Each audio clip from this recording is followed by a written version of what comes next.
오늘은 지혜의 무상함이란 제목으로 말씀을 상고합니다. 지난 시간에는 우리 인생이 무상하다. 왜? 하나님 없이 우리 인생만을 바라보면 결국 아무것도 아닌 존재다라는 걸 깨닫게 된다는 것입니다. 그런데 사람들에게는 지혜라는 것에 대한 그런 관심과 그리고 그에 대한 기대가 너무나 많다고 하는 것입니다. 그런데 솔로몬의 결론은 그렇게 사람에게 대단해 보이는 지혜도 알고 보면 헛것이다, 무상하다, 이렇게 말을 하는 거예요. 사실 솔로몬에게 있어서 가장 유명한 것이 있다면 지혜로운 사람, 이 세상에서 가장 지혜로운 사람이다, 이렇게 인정을 받고 있는 점에서 솔로몬이 지혜가 무상하다라고 말하는 것이 대단히 좀 난감합니다.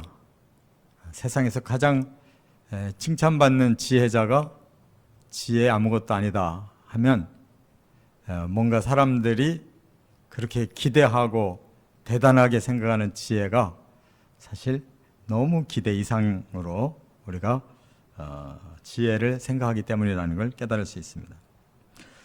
솔로몬이 지혜로운 거 소개한 거 뭔 줄 아세요? 솔로몬의 지혜를 소개한 거 우리들의 기억에 별로 없어요, 그죠? 그렇게 대단하다고 했어도 솔로몬의 그 실제 지혜가 우리들에게 소개된 게 별로 없어요. 뭐 일반 사람들까지 알려진 거는 겨우 한 아기를 가지고 두 엄마가 서로 내 아기다라고 이렇게 싸울 때 솔로몬에게 재판을 받으러 나오니까 사실 그거 누구 아이인지 구별하기 힘든데 솔로몬이 아이를 반 잘라서 양쪽 엄마한테 줘라. 그때 진짜 엄마가 내 아이 저 사람한테 주십시오. 죽이면 안 됩니다. 그때 솔로몬이 저 여자가 진짜 엄마다. 이게 바로 지혜라는 건데 또 알고 보면 뭐 그 정도 지혜 없는 사람도 별로 없는 것 같아요. 다 웬만큼 사람들의 마음에 다 알고 있는 거예요. 자, 그렇다면 솔로몬이 그렇게 처음에는 지혜를 사모해서 하나님께로부터 지혜를 받았다고 그랬고 또 솔로몬 자신도 여기서 고백하기를 자기는 지혜를 얻기 위해 굉장히 노력했다는 거예요.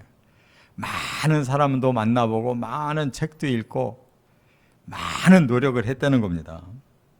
그가 얻으려고 하는 지혜가 뭐냐?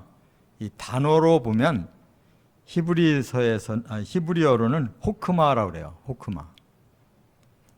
주석 중에서도 호크마 주석이라는 게 있어요. 그만큼 구약에서 지혜라는 단어가 굉장히 중요한 단어입니다. 헬라어로는 이것을 소피아라고 그래요. 소피아.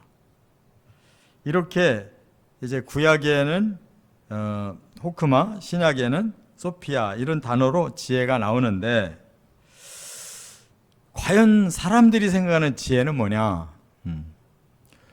뭔가 많은 지식이 다 합해져서 정리된 그런 좀 특별한 그런 도구를 지혜라고 생각해요. 그래서 지혜만 있으면 다 뭐든지 다 알 수 있고 다 원하는 대로 이룰 수 있다, 이렇게 생각해요. 그래서 우리가 보통 이 마스터 키라는 말을 많이 하잖아요. 그 열쇠 하나로 여러 방을 다 딸 수가 있어요. 그러니까 지혜 하나만 있으면 뭐든지 다 그냥 통과할 수가 있고 다 알아낼 수가 있고 이렇게 사람들이 생각해요. 근데 그것이 욕심인 거예요. 결국은 정말 그 지혜를 통해서 뭔가 선한 일을 하겠다, 뭔가 더 아름다운 삶을 살아야 되겠다, 이런 좀 형이상학적인 그런 목적보다는 지혜를 얻어서 뭔가 내가 더 유익한 삶을, 그리고 남보다 더 많은 것을 좀 먼저 얻고 누릴 수 있는, 이렇게 지혜를 생각하기 때문에 일반 사람들은 노하우, 요령 이런 것으로 생각한다 그 말이에요. 그러나 본래 구약에 나오고 신약에 나오는 이 지혜라는 단어는 그런 게 아니에요. 하나님의 진리를 사람들에게 적용시키는 걸 보고 지혜라고 그러는 거예요. 그래서 그 지혜를 우리가 받으면 하나님의 마음을 알고 하나님의 뜻을 알고 하나님의 능력을 통해 그걸 삶으로 엮어낼 수 있는 그런 종합적인 힘이 생기는 걸 지혜라고 하는데, 사람들의 차원에서의 지혜는 자기 유익, 자기 과시, 또 남보다 더 탁월함을 얻고자 하는 어떤 노하우를 생각하기가 쉽다 그 말이에요. 오늘 본문에 솔로몬이 지혜가 헛되다라고 한 말은 바로 이 후자의 입장에서 본 것이에요. 솔로몬은 그 지혜를 가지고 어떻게 하면 하나님께 영광을 돌릴까, 어떻게 하면 하나님의 뜻을 펼칠까, 이런 생각을 잊어버린 사람이에요. 처음에는 그런 목적으로 하나님께 지혜를 달라고 해서 받고 나니까 그 지혜를 어디에 활용했어요? 결국은 이 세상을 더 멋있게 살아보려고 하는데 지혜를 사용하다가 하나님이 주신 지혜는 다 사라졌고, 사람들이 사는 세상에서의 탁월함을 얻고자 하는 지혜를 더 많이 배우려고 했다 그 말이에요. 그러고 보니까 다 노력하고 나서 그 뒤안길에 지혜가 별 소용이 없더라 하는 것을 깨달았다, 그런 뜻입니다. 그렇기 때문에 오늘 본문의 지혜의 무상함, 이건 반쪽짜리인 것입니다. 진정한 하나님의 지혜는 무궁무진한 그런 가치가 있어요. 그것을 우리가 무상하다고 말하는 게 결코 아니라는 거예요. 그래서 잠언서에 지혜가 최고다, 그렇게 말씀하는 지혜는 하나님의 진리의 지혜인 줄 꼭 깨달으시 바랍니다. 두 가지를 같이 놓으면 안 되는 거예요. 자, 그래서 보통 이제 형이상학적으로 바로 그런 지혜를 사상적으로 말합니다. 그래서 인생의 그 철학, 이것으로 이제 많이 말을 하는데, 사람들이 만들어 놓은 철학은 한 번도 성공한 적이 없어요. 그래서 이제 대표적으로 그것이 이제 사상으로 실제로 이 땅에서 이제 실현을 시켜 보는 건데, 그런 사상이 지금까지 성공한 것이 없어요. 대표적으로 공산 사상, 현대가 시작되면서 그 공산 사상이 아주 세계의 반을 지배했었습니다. 근데 종주국인 소련이 70년 만에 스스로 포기해버렸어요. 그리고 지금 중국이나 북한도 그 공산 사상을 가지고 있으나 결국 그들은 인간적인 욕심 중심의 사상을 갖다 보니까 스스로 모순에 빠져가지고 지금 중국도 자본주의가 강하게 들어와서 공산 사상이 너무나 위태위태해진 가운데 있어요. 또 북한 같은 경우는 공산 사상이 오히려 주체 사상이라고 그래가지고 그냥 김일성 3대가 세습하는 왕권 제도로 바뀌어져 버렸어요. 그래서 백성들은 너무 피폐해서 굶어 죽는 사람들이 지금 너무나 많이 생기고 있다는 거예요. 그런데 그 비싼 그런 위성을 쏴대고 미사일 쏴대고 하는 그게 비정상이잖아요. 이것이 또 다른 면으로 바꿔진 것이 종교예요. 종교도 사상입니다. 그런데 종교로 성공한 종교가 하나도 없어요. 정말 사람을 행복하게 만들어주고 사람을 진정으로 그 진리를 향해 가도록 만들어줘야 되는데, 이 종교가 오히려 이데올로기가 가장 강해요. 그래서 종교에 빠진 사람은 자기 이데올로기를 위해서 맹목적으로 믿다 보니까 가장 불행한 삶을 살아요. 인도 같은 나라는 그 힌두교가 사람의 신분을 넷으로 갈라놓고 철저하게 인간을 차별하는 제도 속에 묶어놨어요. 그래서 아무리 다른 게 발달해도 기본적으로 인간의 권리가 그렇게 난도질이 돼 있기 때문에 행복할 수가 없는, 또 다른 종교도 마찬가지로 믿을 거냐 죽을 거냐 이런 이데올로기로 사람들을 엮고 있기 때문에 그런 종교는 결국 사람에게 자유를 주고 행복을 줄 수가 없는 거예요. 이와 같이 하나님의 지혜가 아닌 이 세상 지혜는 결국은 무모한 것이다 라는 것을 솔로몬이 깨달았다는 거예요. 세 가지로 좀 말씀을 추립니다. 첫째, 12절부터 15절까지 지혜는 인생이 고난임을 알게 할 뿐이다 하는 것을 말했어요.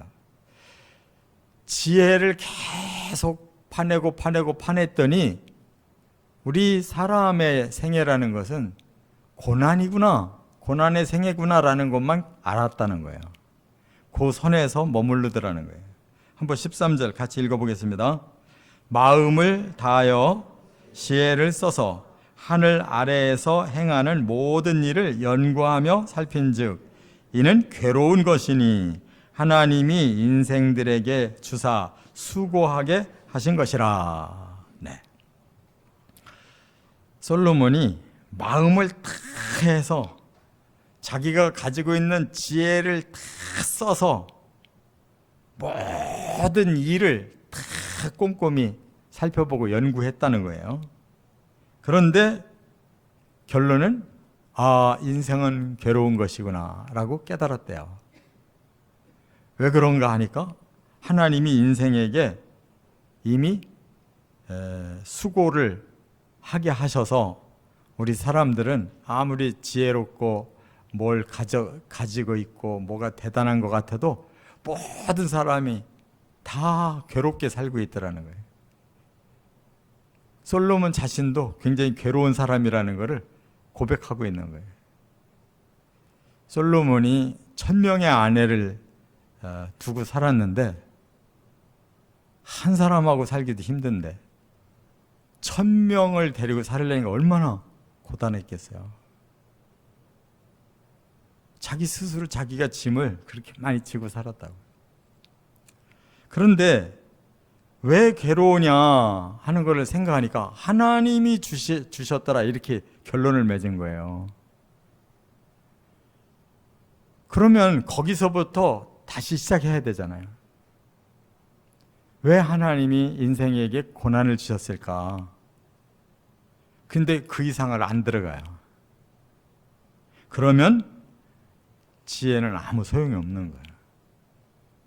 그런데 성경은 지혜를 거기서부터 출발시켜요. 이제 하나님의 지혜는 거기서부터 출발하는 게 하나님 지혜예요. 인생은 고달픈 것이구나. 하나님이 정해주신 것이구나. 우리가 어떻게 그걸 헤쳐나가려고 해도 지혜로는 안 되는구나. 고달픈 생애를 살 수밖에 없는 숙명이구나 라는 것까지 깨달으면 그 지혜의 끝이라 이거예요. 그런데 하나님의 지혜는 거기서부터 출발하는 거예요. 왜 우리에게 고난의 인생을 주셨을까? 라고 이제 하나님의 말씀으로 들어가 보면 그 이유를 알게 되고 그것을 해결할 수 있는 지혜까지 알게 된다 그 말이에요. 이렇게 성경의 지혜로 들어가야 되는데 사람들은 거기서 끝나버려요. 그래서 창세기 3장에 하나님이 그걸 밝히고 있잖아요. 바로 하나님이 사람을 아름다운 존재로 창조했는데 방해꾼 사탄이 나타나서 사람에게 거짓말로 이렇게 속여가지고 하나님이 금하시는 것을, 하나님이 오히려 우리를 하나님처럼 높아질까 봐 경계한 거다, 이렇게 완전히 180도로 바꿔놓고 네가 이거 먹으면 하나님처럼 되는 거다라고 가르쳐 주니까, 그리고 나서 쳐다볼 때 먹음직하고 보암직하고 탐스러워 보였다. 그래서 그냥 본능적으로, 사람에게는 본능이 있으니까 본능적으로 그냥 먹었는데 죄가 들어와 버렸고, 그래서 죄의 욕망에 사람은 빠져서 계속 범죄하니까 결국은 사람은 타락하고 저주까지 받게 됐다, 그 말이에요. 그것을 이제 하나님께서 어떻게 해결하려고 하셨느냐, 바로 창세기 3장 16절부터 19절에 너희의 죄값이 바로 고단한 인생이다라는 것을 주셔서 죄를 깨닫게 하려고 하신 것이라는 거예요. 그냥 하나님이 고난을 주려고 하는 게 목적이 아니라 아름다운 인생을 살게 하려고 했는데 하나님의 뜻을 저버리고 사탄에게 속아서 죄를 짐으로써 죄가 그만큼 인생에 고단함을 주는 것이라는 걸 깨우치고 그 죄를 해결할 길을 제시한 것이 하나님의 지혜라는 거 믿으시 바랍니다. 여기까지 들어가야 지혜는 결국 사람의 죄를 깨닫고 하나님께서 주시는 죄 해결책을 찾아서 다시 하나님께로 돌아가면 우리에게 바로 지혜는 영원한 생명과 영광이 다시 주어진다는 것, 이것이 지혜다, 그 말이에요. 지혜의 가장 핵심을 하나님은 예수 그리스도의 복음으로 주신 줄 믿습니다. 그래서 예레미야 13장 23절에 제가 오늘 새벽에 이 말씀의 내용을 상고했는데, 거기 보면 이런 구절이 나와요. 굿수인이 그의 피부를, 표범이 그의 반점을 변하게 할 수 없듯이 악에 익숙한 너희도 선을 행할 수 없도다. 이 말씀이 오늘 새벽에 내용 중에 예레미야 13장 23절이거든요. 그러니까 사람은 이것까지 깨닫는 거예요. 요것까지만 깨닫고 더 이상 안 들어가요. 구스, 흑인을 말해요. 에티오피아 사람. 흑인이 그 피부가 바뀔 수 없잖아요. 표범이 그 반점이 바뀔 수가 없듯이 사람도 선을 행할 수가 없다. 요게 인간이 깨달은 지혜야. 거기까지란 말이에요. 근데 하나님은 뭐라고 그랬어요? 그러나 너희가 너희 죄를 깨닫고 하나님 앞에 회개하며 용서를 구한다면 내가 바꿔주겠다는 거예요. 사람은 바꿀 수가 없지만 하나님은 바꿔줄 수가 있고 구원을 줄 수가 있다. 이게 하나님 지혜라니까요. 자, 이와 같이 우리는 솔로몬이 생각하는 인간의 지혜의 한계에서 바로 죄를 깨닫고 그 죄를 용서받을 때 다시 고난은 축복과 영생으로 바뀐다는 거 깨달으시 바랍니다. 솔로몬보다 훨씬 위대한 사람들인 거예요, 그리스도인이. 두 번째, 16절 17절 지혜는 많으나 적으나 별 차이가 없다. 솔로몬이 깨달은 게 이거라는 거예요.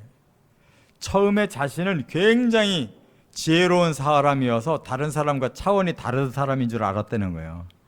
근데 다 알고 보니까 너나 나나 도끼인 객끼니래. 자, 17절 같이 읽어보겠습니다. 내가 다시 지혜를 알고자 하며 미친 것들과 미련한 것들을 알고자 하여 마음을 썼으나 이것도 바람을 잡으려는 것인 줄을 깨달았도다. 네.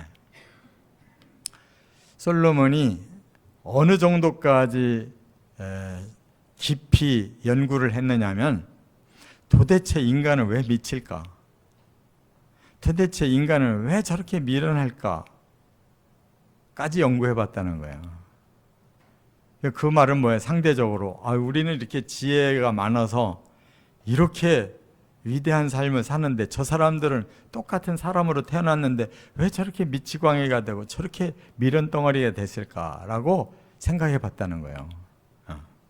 그런데 16절에 뭐라고 말을 했냐면 내가 내 마음속으로 말하여 이르기를 보라 내가 크게 되고 지혜를 더 많이 얻었으므로 나보다 먼저 예루살렘에 있던 모든 사람들보다 낫다 하였나니 내 마음이 지혜와 지식을 많이 만나보았음이로다 그랬어요.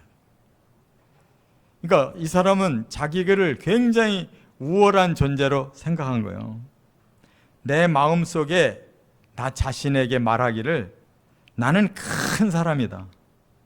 나는 지혜를 많이 얻은 사람이다. 그래서 나보다 먼저 이 예루살렘이라고 하는 이 놀라운 도성에 살았던 조상들 중에서도 나만한 지혜자가 없다. 이렇게 생각했다는 거예요. 또 세상에 많은 지혜자들 다 똑똑한 사람들 만나봤다는 거예요. 그러고 자부심을 가지고 도대체 저 사람 같지도 않은 것들은 왜 저렇게 됐을까까지도 이렇게 연구해 봤다는 거예요. 그런 사람이 결국은 뭐를 알게 됐느냐? 다 지혜를 모아서 알고 보니까 나나 저 사람이나 별로 다를 게 없더라. 그 말이에요. 이것도 바람을 잡으려는 것인 줄 깨달았다 그랬어요. 바람을 잡는다는 건 뭐야? 바람은 잡을 수가 없어요. 그러니까 지혜를 가져본들 지혜 없는 자나 별 다를 게 없다. 똑같다. 헛되다. 이런 말을 했다 그 말이에요. 자, 왜 그럴까요? 인간은 죄인으로 평등해요. 죄인은 하나님 앞에 도달할 수가 없는 자들이에요. 똑같이 지옥에 들어갈 자들이에요. 똑같이 악하고 불의하고 불경한 자들이에요. 그런데 그러면서 자기들끼리 도토리 키재기 하듯이 내가 얼마나 저 사람들보다 뛰어나냐. 미친놈이나 미련한 놈이나 솔로몬이나 똑같이 지옥 갈 건데 거기에 무슨 차등이 있겠냐. 영원한 사탄에게 속아서 죄인이 되고 저주받은 자가 되고 영원한 형벌의 세계로 갈 자인데 거기에 무슨 높낮이가 있고 누가 미친놈이고 누가 미련한 놈이냐 이거예요.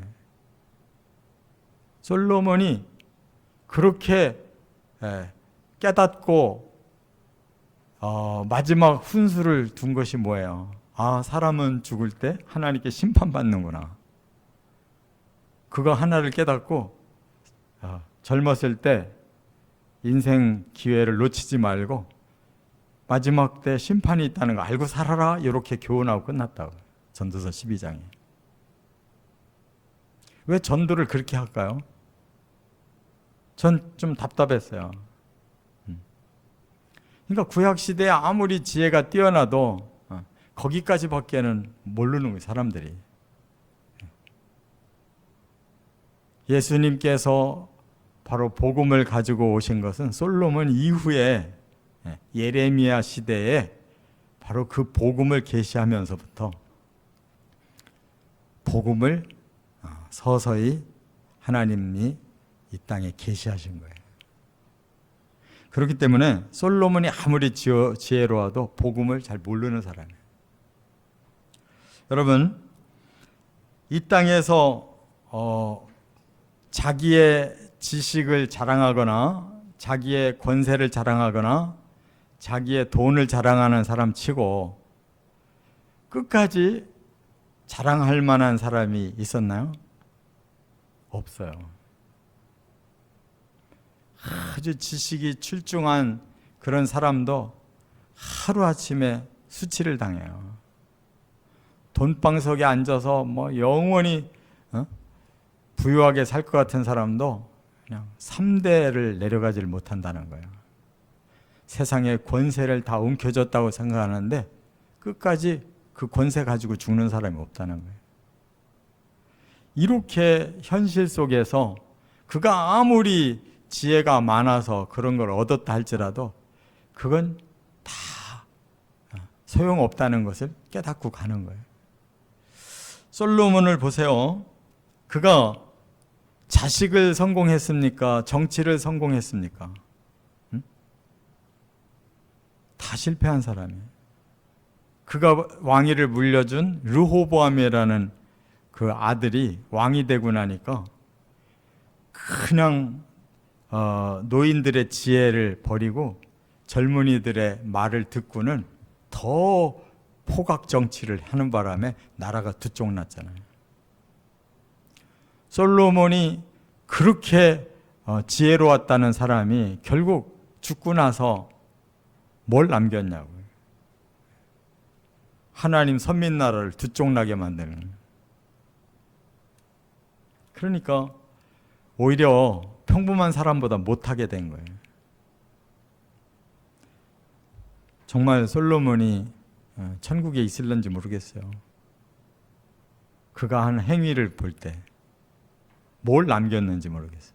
하나님 앞에. 세 번째, 18절에 보면 지혜는 많을수록 번뇌와 근심도 많아진다 하는 걸 깨달았다는 거예요. 18절 같이 읽겠습니다. 지혜가 많으면 번뇌도 많으니 지식을 더하는 자는 근심을 더하느니라. 여기서 지혜를 드디어 지식이라고 말하고 있어요. 그래야 맞는 거예요. 본래 하나님의 말씀 지혜는 이 세상의 지식과는 다른 거예요. 가장 하나님의 뜻에 맞게 살 수 있는 적용 능력을 지혜라고 그러는 거고, 그냥 이 세상의 어떤 그 사물에 대한 이해력을 많이 갖는 걸 보고 지식이라고 그러거든요. 정말 솔로몬은 진짜 지혜를 얻으려고 한 게 아니라 이 세상에 대한 지식을 얻으려고 한 거예요. 근데 지식으로는 사람이 거듭날 수가 없어요. 인격의 변화가 올 수가 없어요. 우리가 사회에서 아무리 많은 교육을 가르쳐도 그 사람이 인격이 안 바뀌어요. 변화가 없다고요. 세상 꾀만 많아지는 거지. 그렇기 때문에 오히려 지혜가 많으면, 다시 말하면 지식이 많으면 번뇌가 많아지고 근심이 더한대. 아는 게 많아지면 번뇌가 더한 거예요. 아는 만큼 더 많은 욕망이 생기기 때문에. 결국 지식은 자기 욕망을 풀어보려고 하는 거예요. 내가 더 많이 알아서 내가 원하는 걸 더 많이 누리리라. 그런데 알으면 알수록 욕망은 늘어나는데 그 욕망을 채울 방법은 별로 없어요. 별다른 게 없어요. 그래서 트릭을 쓰면 그게 다 범죄가 되는 거예요. 사기치고 도둑질하고 남 죽이고 뺏고, 그 방법밖에 없는 거예요. 그 지식을 가지고 자기의 욕망을 채우려면 그게 범죄가 밖에는 다른 길이 없어요. 그렇기 때문에 번뇌가 커지고 그 다음 죄짐을 질수록 근심이 커진다. 불행을 느끼는 거예요. 그렇기 때문에 여기 원어가 그렇게 가르쳐주고 있어요. 번뇌라는 이 카스라는 말은 괴롭고 마음에 격동이 일어난다, 이런 뜻이에요. 그러니까 뭔가를 알면 알수록 평안해지고 마음이 더 차분해져야 되는데 알면 알수록 더 마음이 떠요. 더 막 분노가 일어나고 막 격동이 되고 막 애태움이 일어나고, 그게 다 마음에 욕망이 더 끌어나서 그런 거예요. 근심이라는 단어는 마코브라고 그러는데 이거는 더 슬프다는 거예요. 슬프다. 그러니까 살면 살수록 더 많은 슬픔이 오는 거예요. 그 삶에 후회가 생긴단 말이에요. 아, 내가 왜 이렇게 살게 됐을까? 이런 후회가, 그걸 보고 근심이라고 이렇게 말을 한 거예요. 자, 그렇기 때문에 아까도 말씀드린 것처럼 솔로몬은 자기를 위한 지혜를 모으느라고 평생을 애썼을 뿐 자기 자식 교육도 안 했고, 그렇죠? 자기 신하도 제대로 다스리지를 못해서 똑똑한 신하가 솔로몬에게 박해를 받아가지고 애굽으로 도망갔잖아요. 그리고 솔로몬 죽고 나니까 애굽에서 돌아와서 10지파를 뺏어가지고 북이스라엘 만든 거예요. 그게 여로보암 신하예요. 신하를 그따위로 다루어가지고 나라를 뺏겼어. 자기 당대에는 꼼짝 못하고 애굽으로 그 뭐라고 그러죠? 뭘 갔다 그러죠? 응? 이민 간 게 아니고 도망간 걸 뭐라 그래요? 그게 뭐가 있는데 이렇게 갑자기 생각이 안 나요. 망명. 여로보암이 솔로몬을 피해서 이집트에 망명한 거거든요. 그 똑똑한 신하가 하나님이 왕으로 쓸 만큼 그렇게 똑똑했는데 애굽으로 망명 가가지고 맨 우상만 쳐다보고 세월을 보내고 나니까 똑똑했던 것이 멍청이가 돼가지고 온 거예요. 그러나 과거의 명망이 살아있기 때문에 10지파가 그리로 붙어서 나라를 세웠는데 여로보암이 가만히 보니까 백성들이 다 예루살렘 가는 거예요. 왜냐하면 하나님의 성전이 거기 있으니까. 그러니까 글로 가면 안 되겠다 해서 우리나라 38선 긋듯이 거놓고서 제일 남쪽에 베델, 저 북쪽에 단 두 군데에다가 여호와의 성전이라고 전놨어요. 겉만 본따서. 그러고 실제 섬기는 신은 저 송아지 신, 애굽의 송아지 신을 갖다가 신상을 올려놓고 이게 여호와다라고 섬기라고. 그렇게 하니까 몇백 년 못 가고 멸망당한 거란 말이에요.